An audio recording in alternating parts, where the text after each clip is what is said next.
Kajian Kitab.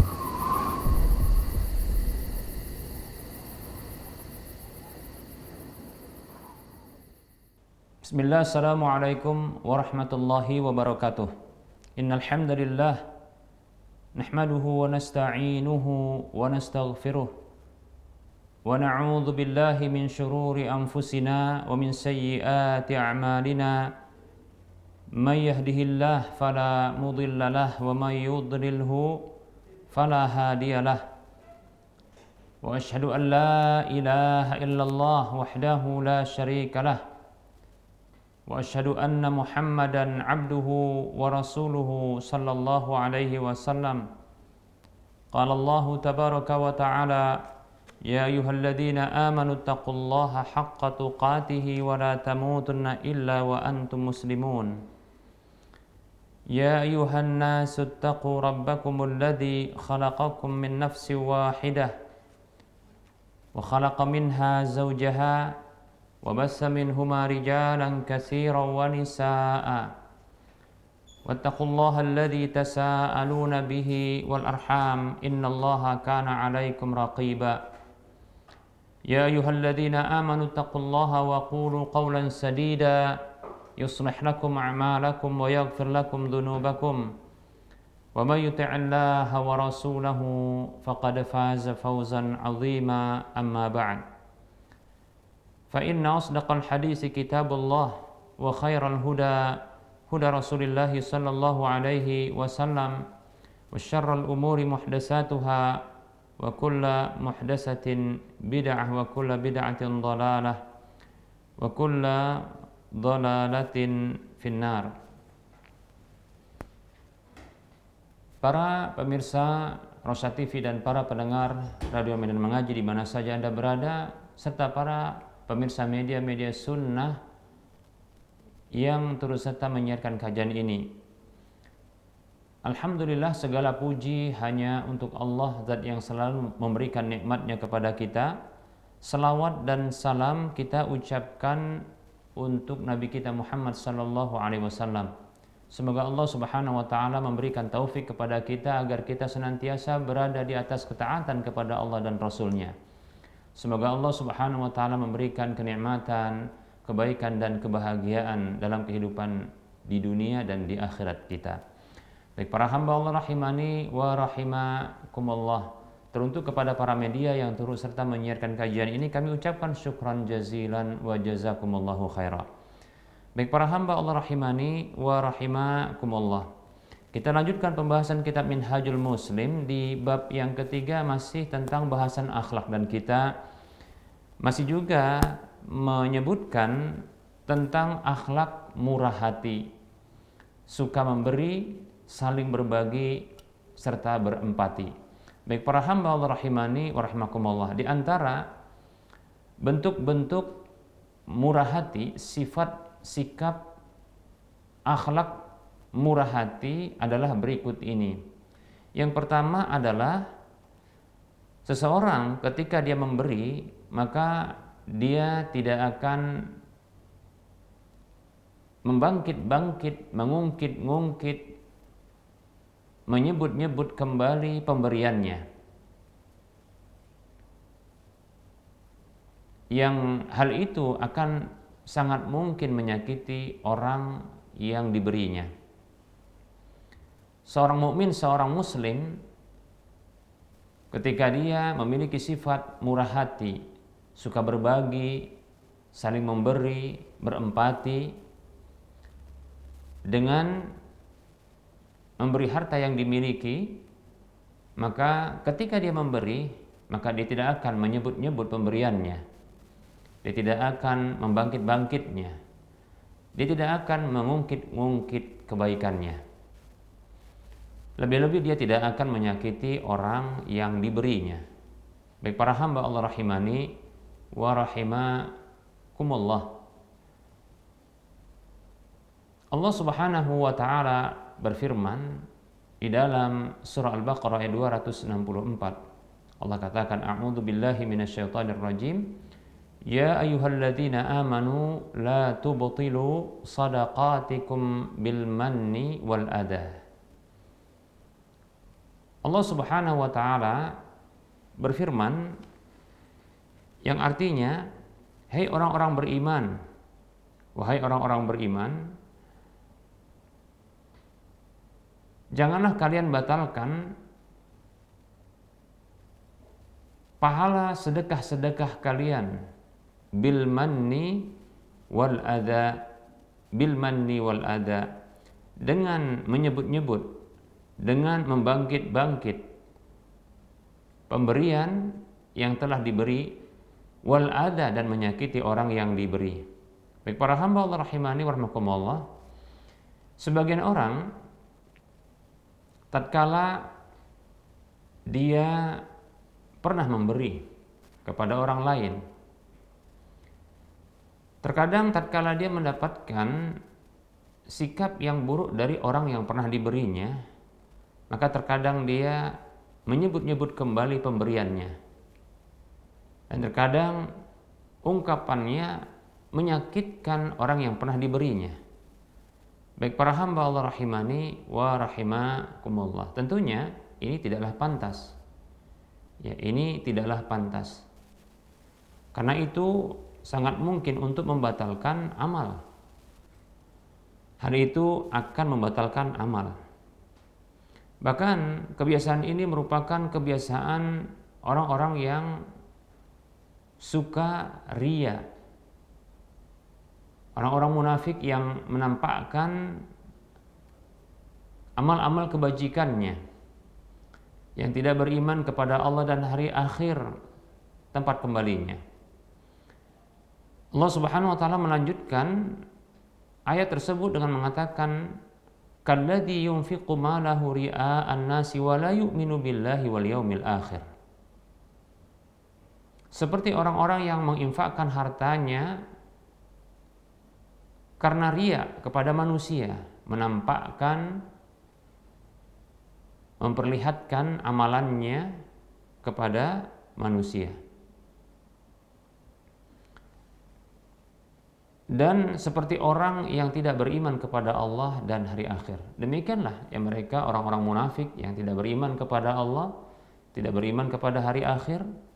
Nah, mereka ketika beramal, maka mereka menampakkan amalnya, dan tatkala telah berbuat baik kepada orang lain, sikap buruk yang pernah mungkin didapatkan dari orang yang diarahkan kebaikan itu kepadanya, maka dia pun membangkit-bangkit kebaikannya.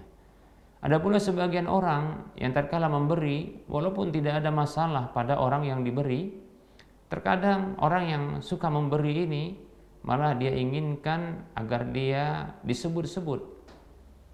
Bahkan mungkin sebagian orang ketika dia memberi, ya, dia minta agar namanya dicatat di papan pengumuman atau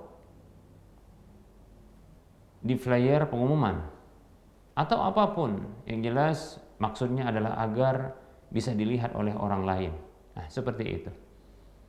Baik para hamba Allah rahimani wa rahmakumullah. Nah, ini bentuk ketidakikhlasan. Seorang mukmin, seorang muslim maka tidak layak demikian.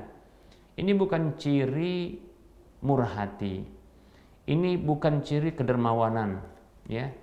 Ini adalah orang yang menginginkan ketenaran, ya, keterkenalan, ya, dengan kebaikan yang dilakukan. Baik para hamba Allah rahimani wa rahimakumullah. Kemudian di antara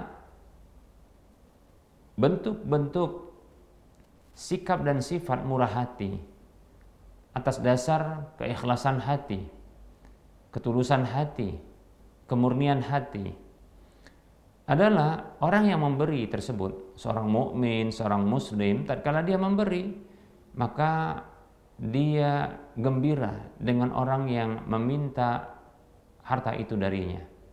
Dia merasa gembira. Ternyata ada orang yang membutuhkan hartanya. Bahkan tak perlu dia mencarinya. Ya, malah orang itu datang kepadanya meminta harta itu darinya. Maka dia gembira untuk bisa memberikan kepadanya.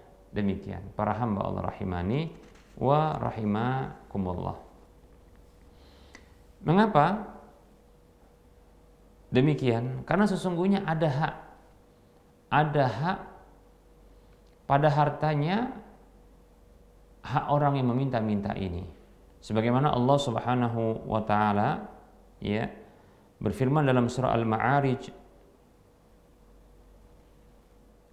di dalam surah Al-Ma'arij ayat 19 sampai 25 Allah katakan, A'udzu billahi minasyaitonir rajim, innal insana khuliqa halu'a idza massahu syarru jazu'a wa idza massahu khairu manu'a illa al-musallin alladzina hum ala salatihim daimun walladzina fi amwalihim haqqum ma'lum lis-sa'ili wal mahrum.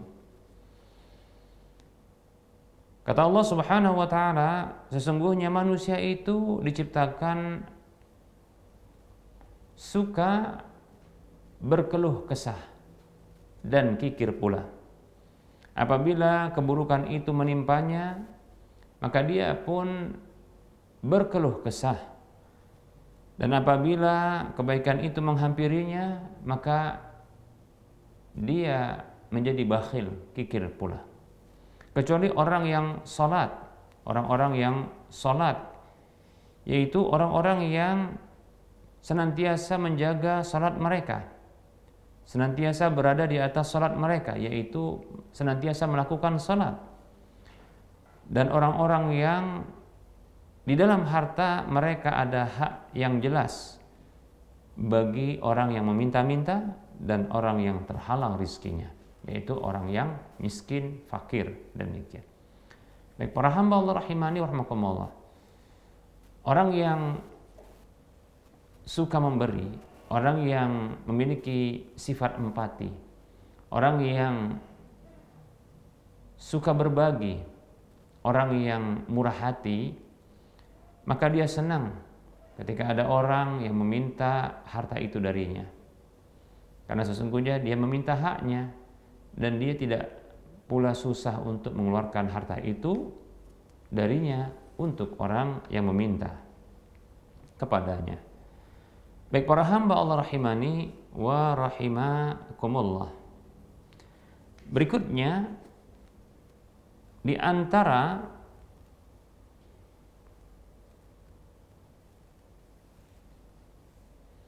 bentuk-bentuk murah hati, suka memberi, saling berbagi, dan sifat empati, memberi dari harta yang dimiliki. Di antara tandanya yang dimiliki oleh seseorang, ketika dia memberi, maka ketika dia berbagi, maka dia tidaklah berlebih-lebihan. Ketika memberi tidak terlalu berlebih-lebihan dan juga tidak terlalu kikir. Namun ya pertengahan di antara hal tersebut. Allah Subhanahu wa taala berfirman tentang ibadur rahman, yaitu hamba-hamba Allah Ar-Rahman yang dipuji oleh Allah Subhanahu wa taala dalam Al-Qur'an di surah Al-Furqan. Di antara ciri-ciri ibadur rahman tersebut, hamba Allah Ar-Rahman itu tatkala dia memberi, maka dia tidak berlebih-lebihan dan tidak pula dia kikir, pelit, medit. Allah Subhanahu wa taala berfirman dalam surah Al-Furqan ayat 67. Allah katakan, A'udzu billahi minasyaitonir rajim. Walladzina idza anfaqu lam yusrifu wa lam yaqturu wa kana baina dzalika qawama. Allah tabaraka wa taala berfirman, ibadur rahman itu di antara cirinya adalah, dan mereka itu adalah orang-orang yang apabila berinfak, mengeluarkan hartanya dari dirinya, lam yusrifu, mereka itu tidak berlebih-lebihan, walam yaqturu, dan tidak juga pelit, tidak juga kikir, bakhil. Wa kana baina dzalika qawama. Dan di antara hal itu ya wajar saja, yaitu memberi tidak berlebihan juga tidak atas dasar kekikiran. Baik para hamba Allah rahimani wa rahimakumullah.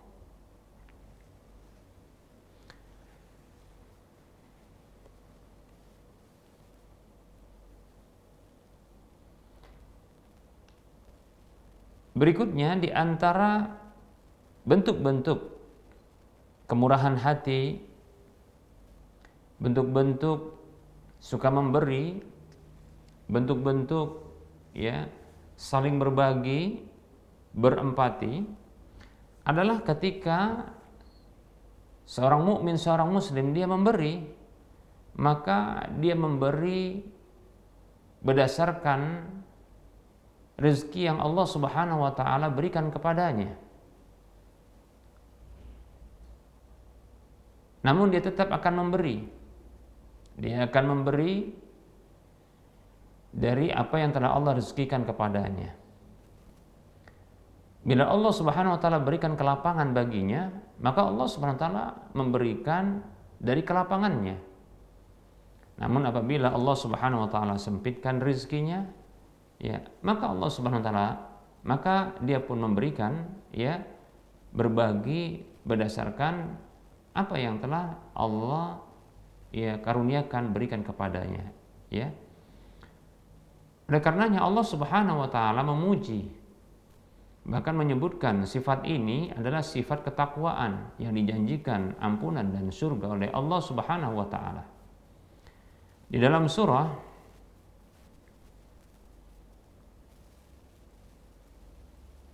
Ali Imran ayat 133 dan 134, Allah Subhanahu wa taala berfirman, A'udzu billahi minasyaitonir rajim, wasari'u ila maghfiratin min rabbikum wa jannatin 'arduhas samawati wal ard u'iddat lil muttaqin alladzina yunfiquna fis sarra'i wad dharra'i wal kadhiminal ghaidha wal 'afina 'anil nas wallahu yuhibbul muhsinin. Allah Subhanahu wa taala berfirman yang artinya bersegeralah menuju ampunan dari Rabb kalian dan surga yang luasnya seluas langit dan bumi.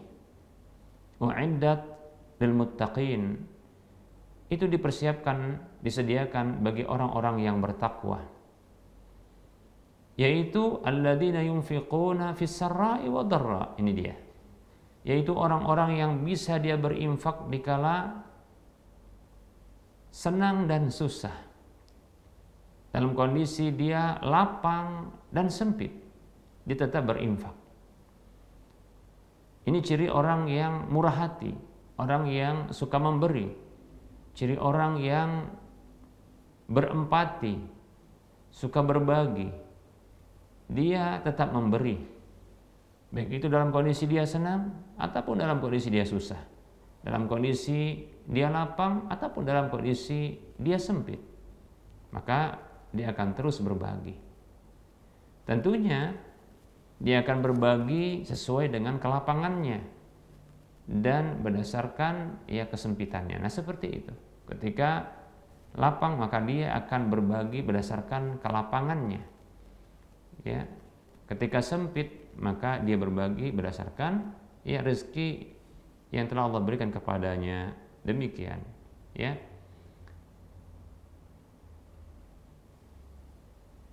Wal kadhiminal ghaidha, dan orang yang bertakwa itu orang yang menahan amarah, wal afina 'anin nas, dan memaafkan kesalahan manusia, wallahu yuhibbul muhsinin, dan Allah mencintai orang-orang yang berbuat baik. Baik para hamba Allah rahimani wa rahimakumullah. Dalam ayat yang lain Allah Subhanahu wa taala berfirman di dalam surah At-Talaq ayat 7. Allah katakan, A'udzu billahi minasyaitonir rajim. Liyunfiq dzu sa'atin min sa'atihi wa man qadira 'alaihi rizquhu falyunfiq mimma atahu Allah. La yukallifullahu nafsan illa ma ataha. Sayaj'alullahu ba'da 'usri yusra. Allah tabaraka wa ta'ala berfirman, hendaklah orang yang memiliki kelapangan berinfak dari kelapangannya, dan siapa saja yang disempitkan atasnya rizkinya, maka hendaklah dia berinfak dari apa yang telah Allah berikan kepadanya. Tidaklah Allah Subhanahu wa taala memberikan beban kepada sebuah jiwa kecuali apa yang telah Allah berikan kepadanya. Mudah-mudahan Allah Subhanahu wa taala menjadikan setelah adanya kesusahan adanya kemudahan. Baik para hamba Allah rahimani wa rahimakumullah. Demikianlah seorang mukmin, seorang muslim yang memiliki ciri kemurahan hati, suka berbagi, saling memberi, berempati dari harta yang dimiliki. Ketika dia memberi, maka itu atas dasar keridhaan jiwanya, ya, kesenangan hatinya, ya. Namun tatkala dia memberi, ya, maka dia tidak akan menyakiti hati orang yang diberi, ya. Bahkan tatkala dia tak mampu memberi dari harta yang dimiliki, barangkali karena memang tidak ada harta yang dimiliki untuk bisa berbagi, maka setidaknya, ya, wajah yang ditampakkan darinya adalah berseri-seri, senyum manis itu ditampilkan di hadapan saudara yang meminta harta itu darinya. Bahkan ini kebaikan. Ketika tak mampu dia memberi, maka ini yang bisa diberikan kepadanya. Dia tetap memberi. Bahkan Allah kategorikan lewat lisan Rasulullah Sallallahu Alaihi Wasallam itu sebagai bentuk kebaikan, kebajikan, bentuk sedekah. Kata Nabi Sallallahu Alaihi Wasallam, tabassumuka fi wajhi akhika sedekah. Senyum manismu di hadapan saudaramu itu adalah sedekah. Maka dia senyum manis, ya, menampakkan wajah yang berseri-seri, ya, kepada orang yang dia tidak bisa memberikan harta yang dimiliki kepadanya, ya. Bahkan ungkapan-ungkapan yang menunjukkan permohonan maaf barangkali yang muncul di lisannya untuk orang yang meminta harta itu darinya. Demikian, ya, bukan menyakiti orang yang meminta harta itu darinya. Baik para hamba Allah rahimani wa rahmakumullah. Rasulullah SAW bersabda, la tahqiranna minal ma'rufi syai'a walau an talqa akhaka biwajhin taliqin. Jangan kamu remehkan satu kebaikan sedikit pun, walaupun engkau bertemu dengan saudaramu, ya, dengan menampakkan wajah yang berseri-seri. Demikian para hamba Allah rahimani wa rahimakumullah. Nah, barangkali ini materi yang bisa kita sampaikan pada pertemuan kali ini. Semoga Allah Subhanahu wa taala mengkaruniakan, menganugerahkan, ya, akhlak-akhlak yang mulia kepada diri kita dalam kehidupan kita. Baik para hamba Allah rahimani rahimakumullah, kita buka sesi soal jawab bagi para pemirsa dan para pendengar sekalian yang ingin berinteraktif. Silahkan, ya, hubungi nomor layanan kami di nomor 08 12 12 12 88 34. Baik para hamba Allah rahimani wa rahimakumullah, ada pertanyaan yang sudah masuk.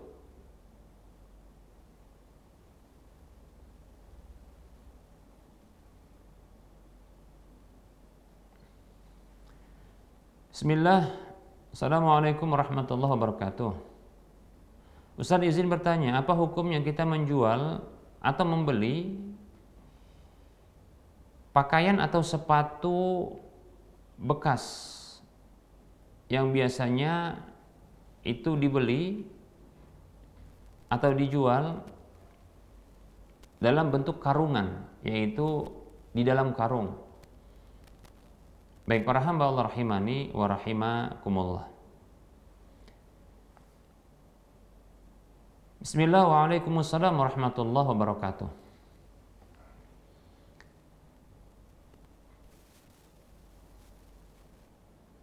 Dalam kasus yang ditanyakan ini ada dua masalah. Yang pertama adalah apakah pakaian-pakaian bekas ini hanya didapatkan di dalam negeri, di wilayah itu sendiri, ataukah ini berasal dari luar negeri yang mengharuskan barang-barang yang masuk ke dalam negeri ini diharuskan untuk yang lewat perpajakan, biaya cukai. Namun apabila ini tidak lewat biaya cukai, maka di sini tentunya menurut satu pendapat ada pelanggaran ya terhadap ketentuan pemerintah, peraturan pemerintah, yaitu segala sesuatu barang yang masuk ini dikenakan biaya cukai. Demikian, ya. Namun apabila ini didapatkan di dalam negeri, maka wallahu ta'ala alam tentunya tidak ada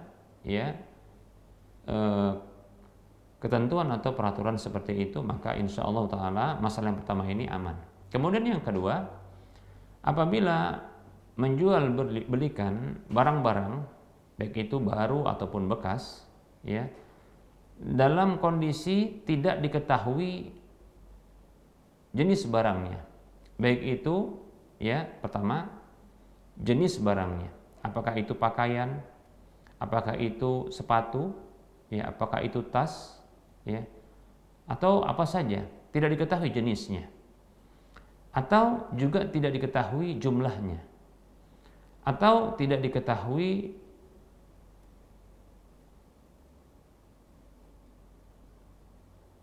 ukurannya, dan seterusnya, ya. Nah ini adalah bentuk jual beli yang terlarang, karena ada pelanggaran yang dilakukan, ada larangan yang dilanggar, yaitu gharar. Abu Hurairah radhiyallahu anhu mengatakan, nahan Nabi sallallahu alaihi wasallam an bai'il hasati wa an bai'il gharari. Hadis riwayat Muslim. Kata Abu Hurairah radhiyallahu anhu, Nabi sallallahu alaihi wasallam melarang jual beli hasah, yaitu jual beli dengan model lempar batu, yaitu dengan model pelemparan benda terhadap objek barang yang dijual belikan. Dan juga melarang jual beli gharar, yaitu jual beli karena adanya ketidakjelasan, baik itu pada ya jenis barang dan spesifikasi barangnya. Demikian ya. Termasuk juga adalah pembayarannya, ya, nilai pembayarannya, kemudian bila dibayar dengan cara bertahap, maka waktunya juga bila tidak diketahui atau tidak ditentukan, maka di sini jatuh kepada pelanggaran gharar ini, ya. Wallahu taala alam.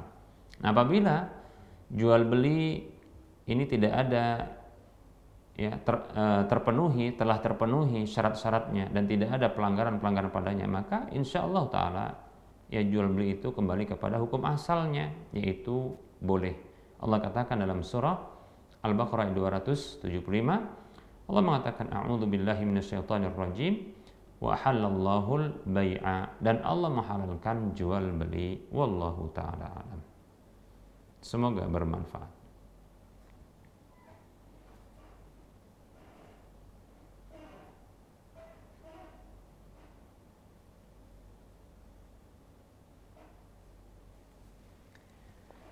Ada pertanyaan. Assalamualaikum warahmatullahi wabarakatuh. Ustadz, bolehkah menyentuh mushaf Quran tanpa berwudu?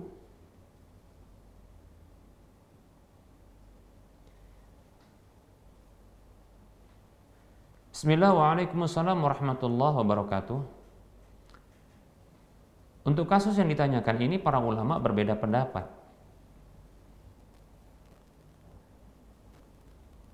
Dan mereka sepakat bahwasanya disyariatkan menyentuh Al-Quran itu dalam kondisi suci. Baik itu suci dari hadas besar maupun suci dari hadas kecil. Baik para hamba Allah rahimani wa rahmakumullah, apakah menyentuh Al-Quran, yaitu mushaf Quran, dalam kondisi tidak bersuci, tidak berwudu, ini dibolehkan? Nah, di sini para ulama berbeda pendapat. Satu pendapat mengatakan tidak boleh. Tidak boleh menyentuh Al-Quran, dan ini pendapat jumhur, kalau tidak salah ini pendapat jumhur ulama. Tidak boleh menyentuh mushaf Quran dalam kondisi tidak suci. Allah berfirman, a'udzubillahi minasyaitonirrajim, la yamassuhu illal mutahharun. Tidaklah menyentuhnya, yaitu Al-Quran itu, kecuali orang-orang yang disucikan, orang-orang yang suci. Demikian. Kemudian Rasulullah juga bersabda sallallahu alaihi wasallam, la yamassu al-Qur'ana illa tahirun. Tidaklah menyentuh Al-Quran itu kecuali orang yang suci. Demikian. Ini satu pendapat di antara dua pendapat. Pendapat yang kedua adalah pendapat yang mengatakan boleh menyentuh Al-Quran tanpa berwudu, walaupun tanpa alas, walaupun tanpa alas. Demikian. Menyentuh mushaf Quran tanpa berwudu atau tanpa bersuci, maka ini dibolehkan menurut pendapat ini, walaupun tanpa alas, tanpa penghalang. Apa dalilnya? Pendapat ini mendasarkan dengan sabda Rasulullah SAW yang mengatakan, Subhanallah innal mu'mina la yanjus. Subhanallah, sesungguhnya seorang mukmin itu tidaklah najis. Yaitu ketika Abu Hurairah radhiyallahu anhu dalam kondisi junub bertemu dengan Nabi SAW, namun dia menghindar. Tidaklah ia datang ke majelis Nabi SAW kecuali setelah berlalu beberapa saat. Maka Nabi bertanya kepadanya, aina kunta, dari mana tadi kamu? Maka Abu Hurairah radhiyallahu anhu mengatakan, tadi aku dalam kondisi junub. Maka Rasul mengatakan sallallahu alaihi wasallam, Subhanallah, innal mu'mina la yanjus. Innal mu'mina la yanjus. Subhanallah, sesungguhnya seorang mukmin itu tidaklah najis, walaupun dia dalam kondisi junub tidaklah najis. Demikian. Wallahu ta'ala alam. Walaupun kita katakan pendapat yang lebih berhati-hati adalah pendapat pertama, yaitu tidaklah menyentuh mushaf Quran kecuali dalam kondisi suci. Demikian. Baik itu suci dari hadas besar, hadas kecil, maupun suci dari najis. Demikian. Nah, ini tentunya merupakan bentuk adab, terhadap kalamullah Al-Quran. Ketahuilah sesungguhnya apabila seseorang dia memiliki adab terhadap syiar-syiar Allah Subhanahu wa taala, seperti kalamullah Al-Quran ini, Al-Quran yang merupakan kalamullah ini, ketahuilah itu merupakan ketakwaan hati. Dan Allah Subhanahu wa taala akan memuliakan dan mengagungkan hambanya yang memuliakan syiar-syiarnya. Allah Subhanahu wa taala berfirman, a'udzubillahi minasyaitonirrajim, dzalika wa may yu'azzim sya'airallahi fa innaha min taqwal qulub. Yang demikian itu, siapa saja yang mengagungkan syiar-syiar Allah, maka sesungguhnya itu termasuk ketakwaan hati. Dan kata Allah Subhanahu wa taala di ayat yang lain, inna akramakum 'indallahi atqakum. Sesungguhnya orang yang paling mulia di antara kalian di sisi Allah adalah orang yang paling bertakwa di antara kalian. Baik jadi ini merupakan adab. Dan adab ini apabila dijunjung dihiaskan diri itu dengan adab-adab ini, insya Allah taala. Lebih-lebih ini adab terkait dengan apa? Dengan Allah Subhanahu wa taala. Ya, syiar-syiar Allah, ini kalam Allah. Maka tentunya ini akan berbalas pula. Al jaza min jinsil amal. Balasan itu dari jenis amalan. Bila kita memuliakan, maka kita akan dimuliakan. Apabila kita punya amalan memuliakan, maka kita akan mendapatkan balasan pemuliaan. Demikian. Dan luar biasa, yang memuliakan itu adalah Allah Subhanahu wa taala.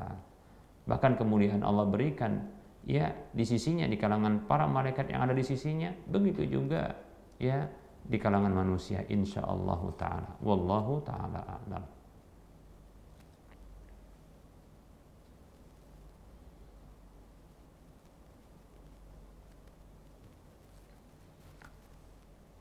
Ada pertanyaan, bismillah, Afwan Ustaz, saya ingin bertanya, bolehkah kita menggabungkan sholat dikarenakan kita berobat, ya sedang berobat gitu ya. Itu menggabungkan sholat isya dengan sholat maghrib di waktu maghrib.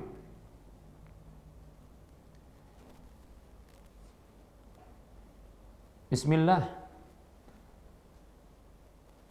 bila kondisinya sangat mendesak,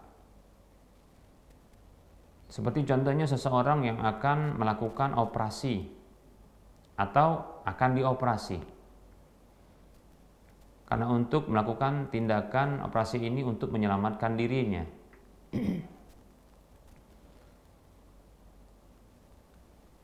Begitu juga dokter yang akan melakukan operasi tersebut untuk menyelamatkan pasien tersebut. Maka walaupun dalam kondisi tidak safar, maka untuk kebutuhan hajah seperti ini, kebutuhan yang mendesak seperti ini, dan ini yang dinyatakan oleh ya Al-Imam An-Nawawi, karena ada al-hajah al-aridah, yaitu kebutuhan yang mendesak, maka ini dibolehkan insyaallah taala menggabungkan ya dua salat, al-jam'u bainas salataini, itu menggabungkan dua salat. Ya. Nah, seperti itu. Ada sebagian pendapat yang lain mengatakan boleh, tapi asalkan tidak ya dijadikan kebiasaan. Nah, seperti itu. Wallahu taala alam. Yang jelas kalau ada kebutuhan yang sangat mendesak ya dan tidak dijadikan sebuah kebiasaan, maka insyaallah taala ini dibolehkan. Ya, Ibnu Abbas radhiyallahu anhu pernah mengatakan, dahulu Nabi sallallahu alaihi wasallam itu pernah menggabungkan di Madinah dua salat, zuhur dan asar, ya maghrib dan isya. Itu bukan karena safar, bukan juga karena perang, bukan karena juga hujan, demikian. Wallahu taala a'lam. Ya. Tapi ingat, jangan dijadikan sebagai ya kebiasaan ya, dan itu pun dikarenakan ada kebutuhan yang sangat mendesak. Ya, untuk keselamatan jiwa contohnya. Wallahu taala a'lam.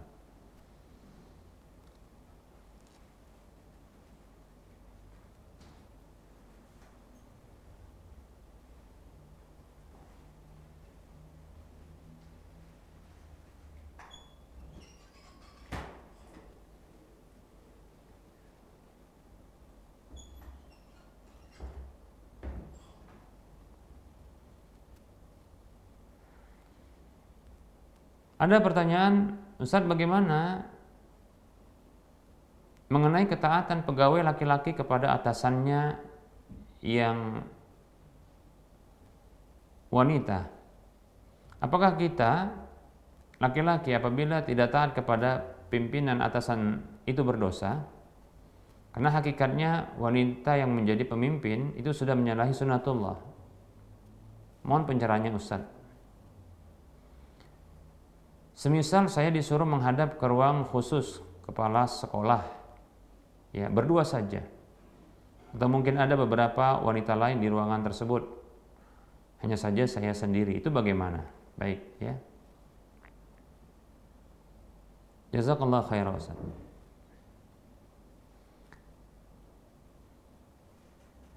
Bismillah. Bila perintah atasan atau perintah siapapun, ya, itu bertentangan dengan ketaatan kepada Allah dan Rasul-Nya, bahkan perintah tersebut adalah perintah kemaksiatan, maka tidak boleh taat. Karena ketaatan itu hanya dalam hal yang baik saja. Kata Nabi SAW dalam hadis yang diriwayatkan oleh Imam Muslim, innamat ta'atu fil ma'ruf. Sesungguhnya ketaatan itu hanyalah dalam hal yang baik saja. Kemudian Nabi juga SAW bersabda, la ta'ata li makhlukin fi ma'siyatil khaliq. Hadis riwayat Imam Ahmad dalam musnadnya. Tidak boleh ada ketaatan kepada satu makhluk pun di dalam kemaksiatan kepada Al-Khaliq, Allah yang mencipta. Demikian. Ya tidak boleh. Kalau seandainya dipanggil oleh atasan yang dia berjenis kelamin wanita, sementara yang dipanggil adalah laki-laki, cuma berdua di kantor, maka tidak boleh di ruangan berdua. Kata Nabi SAW, dia bersabda dalam hadis yang diriwayatkan oleh Imam Bukhari, Imam Muslim juga, ini lafaz Imam Muslim. Rasulullah bersabda SAW, la yakhluwanna ar-rajulu bimra'atin illa wa ma'aha dhu mahramin. Tidak boleh seorang laki-laki berduaan dengan seorang perempuan kecuali bersama perempuan itu ada mahramnya. Ya, kecuali ada mahramnya, demikian. Ya. Kemudian sebagian ulama seperti Syekh Muhammad Shalih Al-Utsaimin rahimahullah taala membolehkan ya untuk berada di satu tempat bila wanita tersebut ada wanita-wanita yang lainnya. Ya, ada wanita yang lainnya. Bila ada wanita yang lainnya ya yang juga menjaga dirinya, maka ini wallahu taala alam dibolehkan menurut Syekh Muhammad Shalih Al-Utsaimin rahimahullah taala. Namun apabila perintah itu merupakan bentuk kemaksiatan kepada Allah dan Rasulnya, maka tidak boleh untuk ditaati.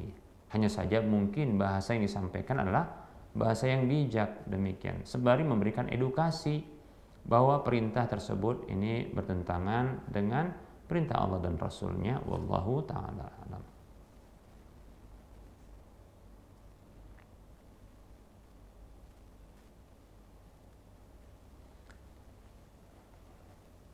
Ada pertanyaan, bismillah, assalamualaikum Ustadz. Maaf, ada pertanyaan, bagaimanakah tata cara nadhar? Nadhar maksudnya adalah melihat pasangan, melihat calon pasangan yang sesuai dengan sunnah, petunjuk Nabi SAW agar tidak menimbulkan fitnah. Bolehkah saat nadhar itu kita membawa teman atau kerabat? Syukran Ustadz, jazakallahu khairah. Bismillah, waalaikumsalam warahmatullahi wabarakatuh. Nadhar adalah proses melihat calon pasangan hidup. Maka itu ada dua bentuknya. Yang pertama adalah tidak disiasati, yaitu melihatnya ketika tidak berada di satu ruangan dan tidak diketahui oleh pihak yang dilihat. Nah, ini sebagaimana yang dilakukan oleh sahabat Nabi SAW yang dia mengikuti perempuan yang akan dipinangnya, yang dia akan lamarnya, yang akan dilamarnya, ya, yang akan dinikahinya. Maka dia menguntiti, yaitu dia mengikuti, ya, sampai wanita tersebut pun berada di kebunnya, demikian, seperti itu. Maka itu boleh, dengan syarat adalah memang dia ingin menikahinya, ya. Maka boleh untuk melihat ya calon pasangan tersebut, walaupun ya terlihat auratnya, maka itu dibolehkan dengan syarat berniat untuk menikahinya, bukan ya cuci mata jelalatan, ya. Baik para hamba Allah rahimani wa rahimakumullah. Cara yang kedua adalah dengan disiasati, yaitu dengan bertemu di satu tempat. Ya, maka yang seperti ini dipersyaratkan adanya mahram bagi sang wanita tersebut. Ya, adanya mahram bagi sang wanita tersebut, karena tentunya ini akan ya melihatnya dan berpotensi untuk berduaan. Adapun ya pihak yang tidak berkewenangan untuk menikah ketika itu, seperti contohnya pengiring dari sang laki-laki ya yang menemani laki-laki ya untuk melihat calon pasangannya, maka apabila dia laki-laki maka dia tidak berhak untuk melihat ya calon calon pasangan yang akan dinikahinya. Laki-laki lain itu tidak boleh melihatnya karena dia tidak ya punya hak terhadap hal tersebut. Yang diberikan ya kewenangan atau diberikan kebolehan dispensasi untuk melihat, baik itu melihat apa yang biasa tampak maupun ya sebagian auratnya, itu dibolehkan ya dalam kondisi memang proses nadhar ini. Tapi bagi yang tidak berkepentingan maka tidak boleh untuk melihat. Demikian. Oleh karenanya sangat potensi besar ya mereka ini berduaan. Oleh karena dipersyaratkan bagi proses ini wanita tersebut ditemani mahramnya. Demikian, ditemani mahramnya, ya, seperti itu. Apakah ayahnya atau saudarinya atau saudaranya atau kakeknya dan seterusnya, demikian, ya. Tidak boleh berduaan ya di satu ruangan. Kebolehan bagi masing-masing pihak adalah saling melihat saja. Namun kalau berduaan itu pelanggaran yang lain, ya. Hadis yang sudah kita sebutkan, la yakhluwana ar-rajulu bimra'atin illa wa ma'ahadu mahramin. Hadis riwayat Muslim. Tidak boleh laki-laki berduaan dengan seorang perempuan kecuali ya ada bersamanya mahramnya. Wallahu taala a'lam. Baik, para hamba Allah rahimani wa rahimakumullah, barangkali ini saja yang bisa kita sampaikan pada pertemuan kali ini. Mohon maaf apabila terdapat kesalahan, kekurangan dan kekeliruan. Kepada Allah saya mohon ampun. Semua kebenaran itu datang dari Allah, maka ambillah dan terimalah. Adapun kekurangan dan kesalahan serta kekeliruan itu datang dari saya pribadi, bisikan syaitan, maka tinggalkanlah, buanglah dan maafkanlah. Sebelum kita mengakhiri perjumpaan ini, seperti biasa kita memberikan motivasi kepada saudara seiman. Mari kita berdonasi, membebaskan lahan yang akan dibangun Masjid Al-Muwahhidin untuk wilayah Medan dan sekitarnya. Kekurangan dana kita sekitar 600 juta sekian rupiah. Masih ada peluang yang besar bagi kita untuk bisa turut serta memiliki aset akhirat yang minimal pahalanya 700 kali lipatnya. Dan itu akan bisa bertambah-tambah pahalanya ya, melebihi 700 kali lipatnya itu sesuai dengan keikhlasan, sesuai dengan manfaat. Bahkan akan terus mengalir dan mengalir selama dimanfaatkan. Saat kita masih hidup ataupun telah wafat, telah tiada. Ayo mari kita bersama membantu ya proses ya pembebasan lahan ini. Silakan transfer ke nomor rekening berikut ini, Bank Syariah Mandiri atau Bank Syariah Indonesia di nomor 7127485555 atas nama Yayasan Lajnah Dakwah Medan, kode bank 451. Anda bisa melihat info lanjutan di layar kaca Anda ini. Semoga Anda termotivasi dan semoga bermanfaat. Mohon maaf atas segala kekurangan dan kesalahan. Kita ketemu lagi di lain kesempatan. Wassallallahu ala Muhammad wa ala alihi wa ashabihi ajma'in. Subhanakallahumma wa bihamdika asyhadu an la ilaha illa anta astaghfiruka wa atubu ilaika. Walhamdulillahirabbil alamin. Wassalamualaikum warahmatullahi wabarakatuh.